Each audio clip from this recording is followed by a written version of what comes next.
I used to believe that my family was my entire world. A small but complete world where I had my parents and peaceful days. I thought happiness was forever. But if someone had told me that one day everything would change, that all I loved would become nothing more than memories, I would have scoffed and brushed it off. I didn't know that time never stands still, and that my perfect world was far more fragile than I had realized. My name is Claire Benson, born and raised in a small town in the Midwest. My family wasn't wealthy, but we had each other.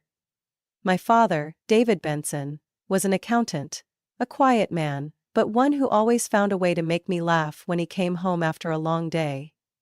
My mother, Lisa Benson, was an elementary school teacher, someone who brought warmth and kindness wherever she went. I had a simple yet happy childhood. On weekends, our family would pile into our old Ford Explorer, setting off to explore endless roads. We never went far, sometimes just to a quiet lake or a small campsite. But to me they were always magical adventures. Dad loved playing old songs, singing along off-key, while Mom never hesitated to belt out the wrong lyrics. I would sit in the back seat, pretending to cover my ears and complain, but deep down I wouldn't have changed a thing. When we weren't on the road, we spent time at the local shopping mall. I would drag Mom through countless stores, trying on outfit after outfit, then dramatically turning them down. She was always the voice of reason, while Dad, he was my secret ally. Whenever Mom wasn't looking, he would slip a few dollar bills into my hand and whisper, "Don't tell your mother, princess." I always knew Mom figured it out, but she never scolded him, maybe because she enjoyed seeing me happy too. But my favorite moments were Friday nights. Pizza nights. We didn't have any special family traditions, but Fridays were always reserved just for us.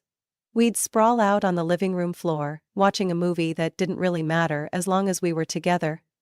Dad always tried to explain the plot, even when no one asked. Mom kept shushing him, and I focused on my pizza, not caring about anything except that moment. No homework, no worries, no responsibilities. Just the warmth of my family and the sound of our laughter filling the room. I used to believe that was happiness forever. But nothing lasts forever, does it? I don't know exactly when everything started to change. At first it was just little things. Mom seemed more tired after work or stared out the window longer than usual. I noticed she started taking more pills, those tiny white ones she kept hidden in the kitchen drawer. But when I asked, she simply smiled, gently ruffled my hair and said, "I'm just a little exhausted, sweetheart. Teachers are always busy." I believed her. Weekend trips became less frequent and then stopped altogether. The Ford Explorer still sat in the driveway, covered in dust, as if it, too, was waiting to be driven again. Pizza nights still happened, but instead of the three of us laughing and talking, it was just me and Dad, silently chewing our food while Mom went to bed early on the couch. Movies lost their charm without her teasing commentary. I don't know when I started dreading Friday nights. Then came the days when Mom disappeared for entire afternoons. Dad said she had to see the doctor, but I never understood why someone who was just a little exhausted needed to go to the hospital so often. Once, I stood outside my parents' bedroom, listening through the door. I heard Dad's voice, so quiet, so fragile, almost breaking. "Is there another way, doctor?" I never heard the response. As time passed, my mother grew noticeably thinner. Dad started coming home later, always carrying a quiet sadness on his face. Whenever I asked, he would just say everything was fine, but I could feel it. Something terrible was coming. And then, the day finally came.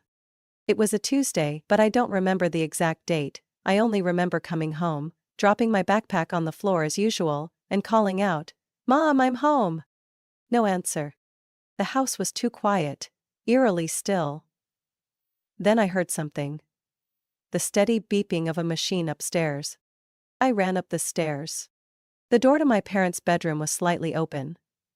Mom lay there, her face pale beyond belief, her breathing so faint I could barely hear it. A man in a white coat stood beside her, his eyes filled with silent sympathy. Dad sat on the edge of the bed, gripping her hand, as if letting go would mean losing her forever. For the first time in my life, I saw my father cry. Mom is gone, Claire. The world collapsed around me. I don't remember how I reacted. I only remember the emptiness. The hollowness. As if someone had taken a part of my soul, without warning. I stood there, staring at her, waiting for her to open her eyes. Waiting for her to tell me this was all just some cruel joke. But she never opened her eyes again. The days that followed passed in a haze. Whispers filled the house, black clothes, sympathetic hugs from people whose names I didn't even remember. I didn't eat, didn't sleep, didn't talk. Every morning I would wake up and forget for a few seconds. Then reality would crash down on me again. Merciless, like a knife straight to the heart. Dad wasn't doing much better than I was. He seemed like a shadow of himself. Quiet, empty. We were like two people lost in the same storm, not knowing what to hold on to. I used to think my family was my whole world, but that world had just shattered. Right before my eyes. 6 months after Mom passed, I still hadn't gotten used to the silence in this house. Pizza nights were gone. The Ford Explorer still sat in the driveway, covered in dust. Just like our lives. Dad barely spoke to me, and I didn't know what to say to him. We were like strangers living under the same roof, each trapped in our own grief. Then, one day, Dad started coming home late. At first, I didn't think much of it. I assumed he was just burying himself in work to escape the pain of losing Mom. But then, late nights became the norm. And something changed. He wasn't coming home looking exhausted anymore. He started taking secret phone calls, reading messages with a small smile, and quickly putting his phone away whenever I walked into the room. I didn't think too much about it, until one evening, when Dad called me downstairs. I walked down the stairs and saw a woman sitting on the couch. She had golden blonde hair, sharp blue eyes, and a smile that I immediately disliked. Claire, I want you to meet Vanessa. That name stuck in my head like something inherently wrong. Vanessa. A stranger. Sitting on my mother's couch. In my house. Looking at me as if she belonged here. Hi Claire, your dad has told me so much about you, she said. Her voice sickeningly sweet. I didn't respond. I couldn't. Dad hesitated for a moment before speaking again. Vanessa and we met a few months ago. She's wonderful, and I think you should get to know her. Wonderful? Mom had only been gone for 6 months, and Dad was already calling another woman wonderful? It felt like someone had just punched me straight in the chest. But Dad didn't notice my shock. He didn't see my fists clenched so tightly that my nails nearly dug into my skin. He was smiling. For the first time in months, he was truly smiling. I hated that smile. Vanessa entered our lives like a storm, washing away everything that remained of my mother. She pretended to be gentle and caring whenever Dad was around, cooking dinner, inviting me to go shopping, even offering to help with my homework. But when it was just the two of us, her smile disappeared. Listen, kid, she whispered one day in the kitchen. I know you don't like me, and I don't care. But I'm here to stay, got it? Rage flared inside me. You can't replace my mother. She tilted her head, her eyes cold. I don't need to replace her. I just need you to disappear. I tried to tell Dad. I tried to warn him about Vanessa, about how she treated me when he wasn't around. But he wouldn't listen. He didn't want to listen. Claire, you need to accept this. No, Dad, she's not a good person. I've seen who she really is. Dad sighed, rubbing his temples as if I was nothing more than a headache. I know this has been a difficult time, but you can't keep resisting. Vanessa cares about you. Maybe you should try to open your heart. Open my heart? She wanted me gone. But no matter what I said, Dad refused to believe me. And then, as if to put an end to my protests once and for all, he made his final decision. Vanessa and I are getting married next month. The words hit me like a hammer. I could barely breathe. You'll be going to summer camp, Claire. I think it will help you adjust. I stared at him, hoping this was some kind of sick joke. But he wasn't laughing. He really wanted to send me away. To make sure I wasn't there on his wedding day. I wanted to scream, to break everything in sight. But I didn't. I just nodded. Fine. Because in that moment I realized something. Dad was no longer on my side. 3 months passed since I was sent to summer camp. I don't remember much about my time there. Only that I spent most of it counting down the days until I could go home. Even though I hated Vanessa, even though I didn't want to see my father marry her, I still longed to return. To my room. To whatever was left of Mom. But when I stepped through the doorway on that August afternoon, I knew I had made a mistake. The house wasn't the same. The pictures of Mom that once hung in the living room were gone. Her favorite armchair where she used to sit and read every night had vanished. In its place was a completely different space. Cold. Unfamiliar. Polished decorations. A sleek, expensive couch I had never seen before. A grand chandelier hanging from the ceiling. And Vanessa, standing in the center of it all, one hand resting on her stomach. Her stomach was visibly round. I froze. "Welcome home, Claire," she smiled, victory gleaming in her eyes. Dad stepped out from the kitchen, his face glowing as if this was the best news in the world.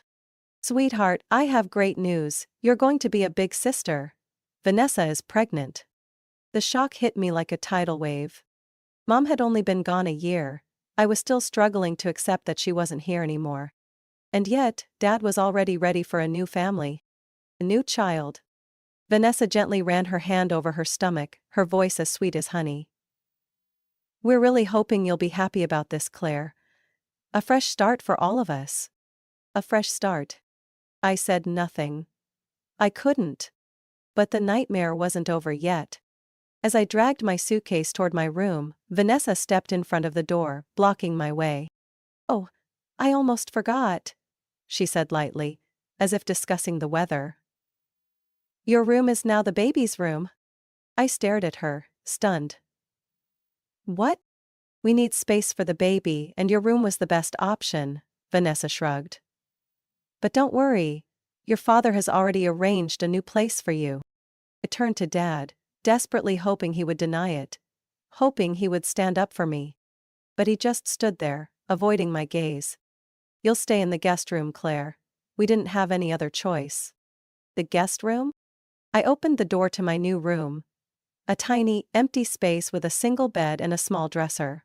My belongings had been stuffed into boxes, left unopened. It didn't feel like a bedroom. It felt like a temporary stay. Like I wasn't a part of this family anymore. In the days that followed, Vanessa began drawing invisible boundaries. Every time I asked Dad about Mom's belongings, Vanessa would sweetly remark that some things just don't fit the new house anymore.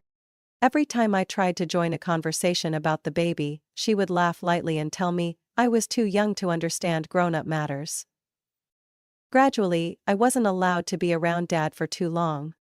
But the part that hurt the most was my little brother. The baby I had never even met yet. But had already been stripped of my right to be his sister. Vanessa made my presence unwanted. Dad had a new family, a new life. And I was nothing more than an extra piece in their perfect picture. I used to count down the days until I could come home. But now all I wanted was to leave as soon as possible. I learned how to disappear. I woke up earlier, stayed out later, avoided family meals where Vanessa controlled the conversation and Dad only nodded in agreement. Every time I tried to talk to him, Vanessa found a way to cut in, making me feel like an outsider in my own home. But I had a plan. I focused on school. I knew that graduating high school was my only ticket out. I buried myself in homework, joined extracurricular activities, and did everything I could to secure a spot in a good university. Vanessa, of course, wasn't happy about that. "Do you think you're special?" she sneered at me once when we were alone in the kitchen. "College isn't for ungrateful little brats. After high school, you should get a real job and start contributing to this family." This family? I almost laughed. But I didn't respond. I just gripped my book tighter, telling myself I couldn't let her see me waver. Then, one day, the argument finally happened. I remember that night clearly. I was sitting in the living room, working on my homework, when Vanessa suddenly walked in and threw a stack of papers onto the table. "Your father and I have talked. We can't afford to send you to college, so you'll need to start working right after graduation." I froze. "What? Your father agrees with this?" she continued, crossing her arms, a smug look in her eyes. "He said the family's savings will go toward more important things. You need to be realistic, Claire." I don't know what made me do it. Maybe the anger that had been building up for years. Maybe the desperation of knowing I was about to lose my only way out. But I shot up from my seat, locking eyes with her. "What savings? The money my mother left for me?" Vanessa stiffened. She hadn't expected me to know about it. I turned to Dad, who had just walked into the room, his face full of unease. "Dad, is it true? Did Mom save money for my college?" Dad sighed, rubbing his forehead. "Claire, I think we need to reconsider." "You promised," I cut him off, my voice shaking. "You promised Mom." Dad looked down. I didn't know if it was because he felt guilty, or because he couldn't handle Vanessa's furious glare burning into him. But then, after a long, suffocating silence, he spoke. "Claire is going to college." I could feel Vanessa's rage simmering beneath the surface, but she didn't say anything. She couldn't. I had won. The day I received my acceptance letter from a university in New York, I sat alone in my room, staring at the envelope, not knowing whether to cry or smile. I had done it. I was getting out of here. But as I packed my suitcase, I couldn't shake the bitter feeling in my chest. I wanted to be happy. I wanted to feel relieved. But all I felt was a strange emptiness. Dad helped me load my luggage into the trunk the day I left. Vanessa didn't even bother saying goodbye. I didn't care. But right before I got into my car, Dad pulled me into a tight hug. "I'm proud of you, Claire," he said, his voice hoarse. "Your mother would be too." I wanted to believe that, I really did. But when I looked at him, all I saw was a man who had lost himself a long time ago. And as I drove away from that house, I made myself a promise. I would never come back. I used to think that once I left that house, I would immediately feel free. But the truth wasn't that simple. The first few days in New York were both exciting and lonely. The city was too big, too loud, and I didn't know anyone. I threw myself into my studies, trying to adapt to my new life. No one here knew about my past, about Vanessa or my father, and I liked it that way. I rarely went home. No one in my family really expected me to. Dad barely called, and whenever I tried to reach out, Vanessa was always the one to answer. She still had that same sickeningly sweet tone, but I wasn't naive enough to believe it anymore. Every conversation ended in quiet tension. Eventually, I stopped trying. Dad and Vanessa didn't come to my college graduation. I waited until the last minute, even saving 2 seats for them in the audience. But they remained empty. Instead, on the morning of my graduation, a short text appeared on my phone. "Congratulations, Claire, I'm proud of you." That was it. No call, no apology. I wasn't sure if I felt disappointed. Because maybe, deep down, I had stopped expecting anything from Dad a long time ago. But even though they weren't there, I wasn't alone that day. My grandmother, my mother's mother, sat in the front row, clapping proudly as I walked across the stage to receive my diploma. She was the one person who had never abandoned me. After the ceremony, as we had dinner at a small cozy restaurant, she took my hand, her eyes filled with warmth. "Your mother always believed you could do it, Claire, and so do I." I tried not to cry, but in that moment, I realized, this was my family. Not the people who had cast me aside. After graduation, I decided to stay in New York. I didn't want to return to my hometown. I didn't want to face Vanessa. To see the house that used to be mine, but no longer belonged to me. I wanted to build a life of my own. I found my passion in media and advertising, a world where I could use both creativity and strategy to create something meaningful. I worked hard, climbing my way up from an intern to a stable position at a well-known advertising agency. Life fell into place, and for the first time in my life, I truly felt free. But even as the distance between me and my family grew, there was one thing I could never quite let go of. My little brother. I didn't know much about Ethan, the baby Vanessa had given birth to. When I left, he was only a few months old. I never got the chance to be his sister. Occasionally, when I called Dad, I tried to ask about Ethan. But Dad's responses were always short and dismissive.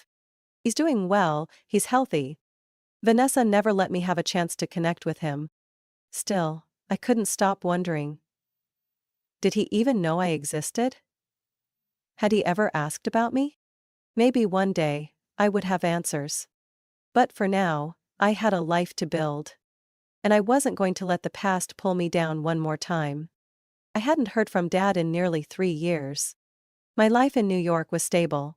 I had a good job, a small but cozy apartment, and no one ever mentioned Vanessa or the past I had worked so hard to leave behind. But then, on a Saturday night, my phone rang. Dad's number. I stared at the screen for a few seconds, my hands slightly trembling. Finally, I took a deep breath and answered. Claire, it's Dad. His voice sounded distant, exhausted, as if he had been carrying something too heavy for far too long. We just bought a new house, he continued. I was hoping maybe you could come help with the move. It might be a good chance for us to reconnect. I hesitated. Why now? Why, after all these years, did he suddenly want me to come back? But when he mentioned Ethan, I knew I couldn't say no. He talks about you all the time, Claire. He wants to meet you. Ethan? He really knows I exist? Maybe this was my only chance to meet my little brother. I agreed. 2 weeks later, I drove back to my hometown. Dad and Vanessa's new house was nothing like the one I had grown up in. It was bigger, fancier, but completely soulless. I stepped inside, anxiety twisting in my stomach. Vanessa greeted me at the door, her fake smile unchanged. Claire, what a surprise to see you. I glanced around. Ethan wasn't there. Where's Ethan? I asked immediately. Vanessa gave a small, amused smile and replied slowly. Oh, such a shame. We thought moving might be too distracting for him, so we sent him to my parents' house for the weekend.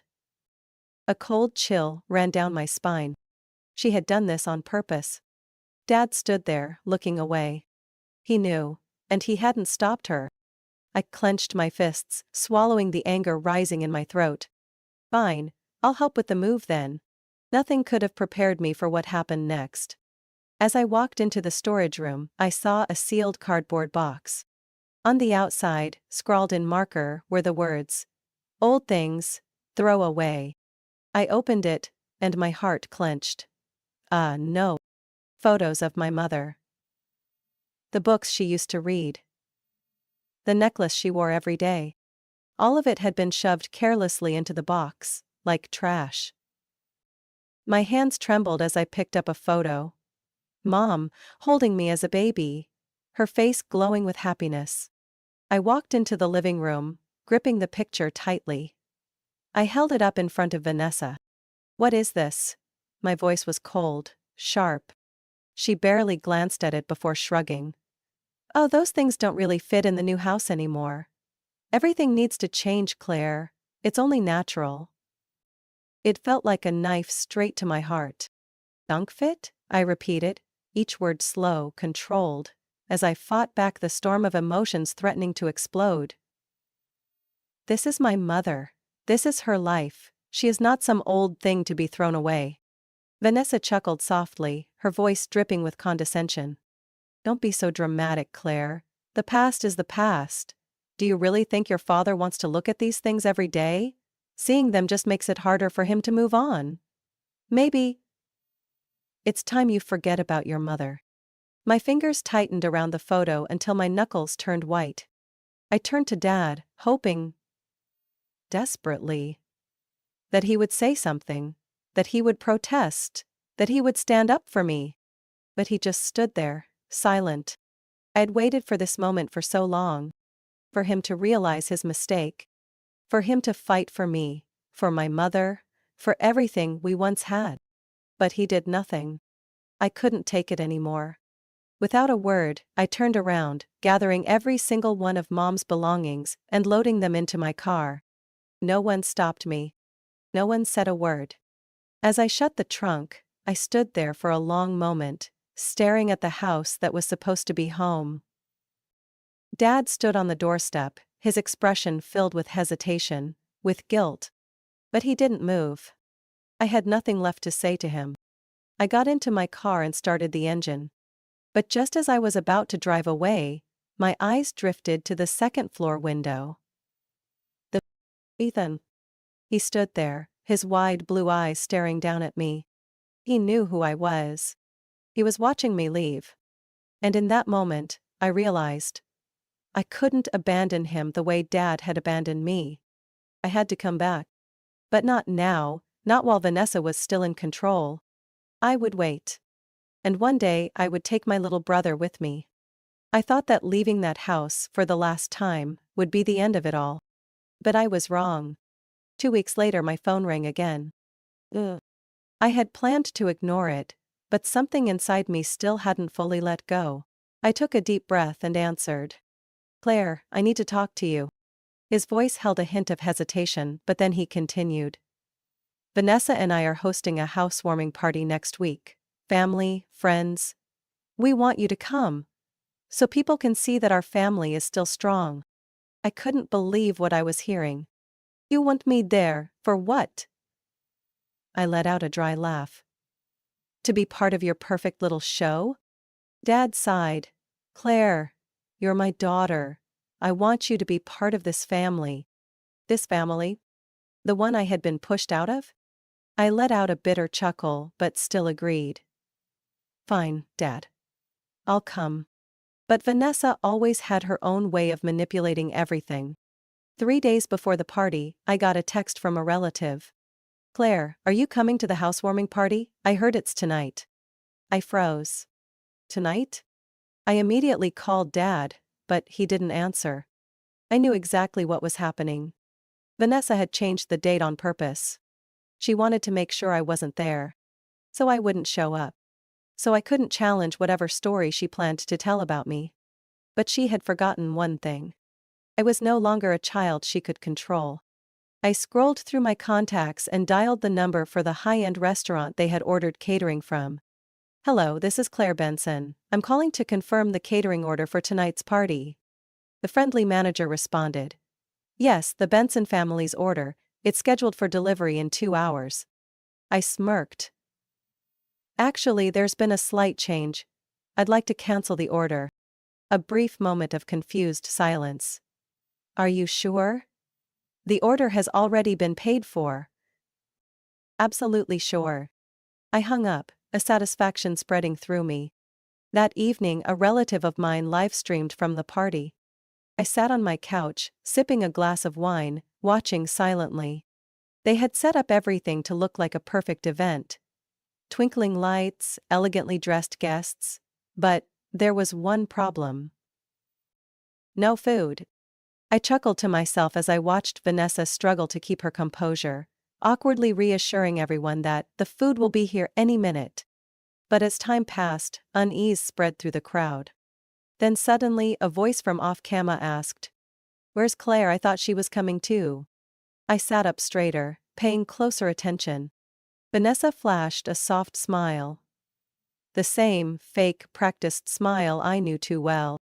Oh, Claire. She sighed, shaking her head with an exaggerated look of sympathy. She's always been like this. She's not very social. She has some emotional issues, so we didn't want to pressure her. She said it so sweetly, so full of pity, as if I were some troubled, wayward child. Her words cut like a knife to my pride. Vanessa had done this on purpose. She wasn't just trying to push me out of the family. She wanted to destroy my image completely. I couldn't stay silent anymore. I dialed my father's number. The phone rang, and as he put it on speaker, the entire party fell silent. Claire? Why are you calling right now?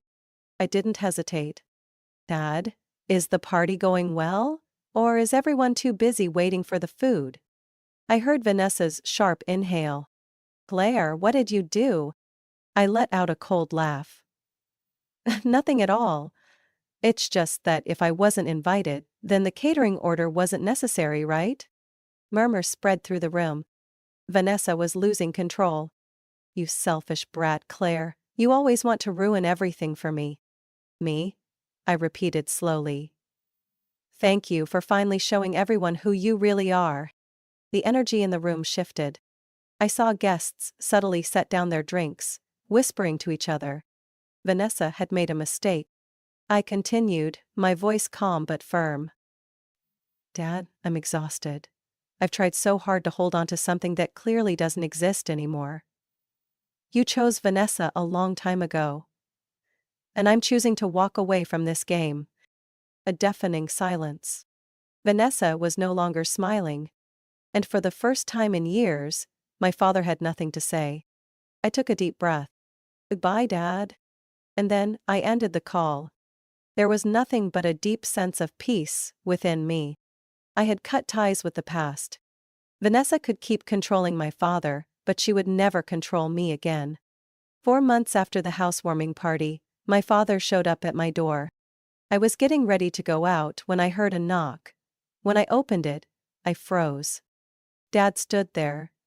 Thinner, older, with a weariness in his eyes that I had never seen before.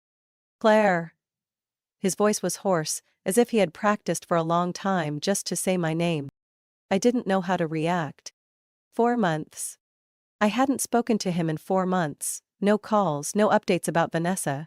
I thought he would never show up again. But he was standing here, right in front of me. Can we talk? I hesitated but finally stepped aside, letting him in. Dad looked around my apartment, as if trying to imagine the life I had built without him. A life where he no longer existed. Are you doing well? He asked. His voice so quiet I almost didn't hear it.